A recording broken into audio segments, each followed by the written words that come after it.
सासु मारता नवा ससुर देल गरिया, सासु मारता नवा ससुर देल गरिया।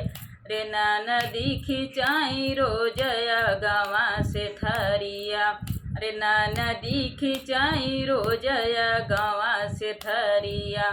आज हो बलमुआ घरे छोड़ के नौकरिया, आज हो बलमुआ घरे छोड़ के नौकरिया, आज हो बलमुआ घरे छोड़ के नौकरिया। सास मारता नवा ससुर देल गरिया, सास मारता नवा ससुर देल गरिया।